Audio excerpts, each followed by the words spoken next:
Technology is always changing and evolving, and because of that, sometimes we can find it somewhat intimidating. Well, to help with that, we're going to provide this video series and show you some tips and tricks that you can use, and also ways that you can take advantage of this great technology and these great products that are installed within your home. Let's jump in and take a look at some of the devices that we commonly find installed in smart homes. The first is the Ruckus ICX 7150. The 7150 is a switch which interconnects all of our devices together. Your access point will be connected to it, and your internet service provider connection should be attached to it as well. The 7150 has a pretty important role within a smart home. One of the most important is to provide PoE, or Power over Ethernet.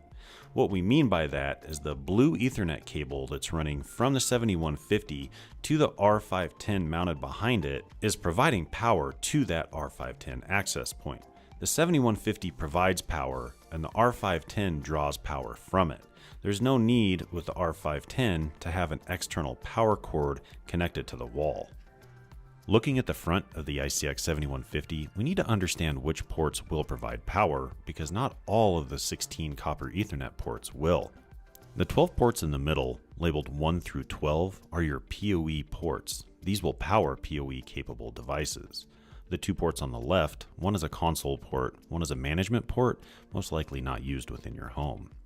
There's 4 ports to the right of the device, 2 of which are copper.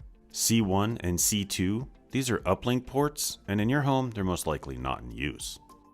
And finally, ports labeled X1 and X2 are just blank SFP ports that are most likely not used as well. Let's demonstrate the PoE functionality. We're going to take a standard Ethernet cable and plug it into one of the PoE ports on the front of the 7150.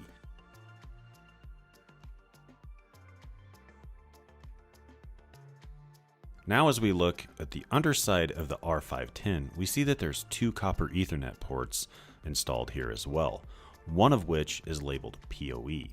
We're going to plug the other end of the cable into the PoE port, and once we have it plugged in, after a few seconds, we'll see some lights light up on the back of the device, and this shows us that the access point is now powered. Now that we've connected the 7150 to the R510 and powered our access point, we can also note that we have a green LED lit in the port with the Ethernet cable connected to it on the 7150.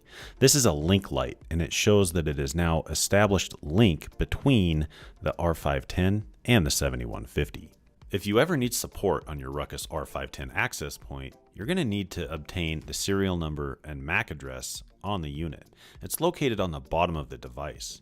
However, if your device is attached to the wall, there's a little trick I'm going to show you in terms of releasing it and removing it. On the front panel of the access point, there's a small pinhole that we use to release the access point from its wall-mounted location. There's a key provided with the original packaging material that you can use to release the device. As you can see, when the key is inserted into the pinhole, it releases the pin that locks the device into place in the wall-mounted location. As we demonstrate, if you no longer have the key, I'd recommend trying to find something of similar material, as the locking mechanism is pretty durable. If for any reason we ever need to reset our access point back to factory default, next to the PoE port is a reset button. We're going to use the key to reset the device. Now, when you insert the key into the reset button and hold, you want to hold it until the power LED turns red. At that point, we need to release it. If we hold that button longer than 30 seconds, you run the risk of not being able to recover the access point. We don't recommend resetting your access point unless you're actively working with Ruckus support and they recommend you do so. This is just to give you a visual representation of how to perform the reset. Let's go over the LEDs on the R510 access point real quick. The power light should always be green or sometimes amber. If it's red, then the access point is either booting or there's an issue. If you have more than one access point installed in your home, then the control light will always be green. The 2.4G and 5G LEDs, they will always be amber or green. When they're green, it means that your wireless network is up and operating with clients connected to it. And if they're amber, it means that the network is up, but there are no clients connected to it at this time.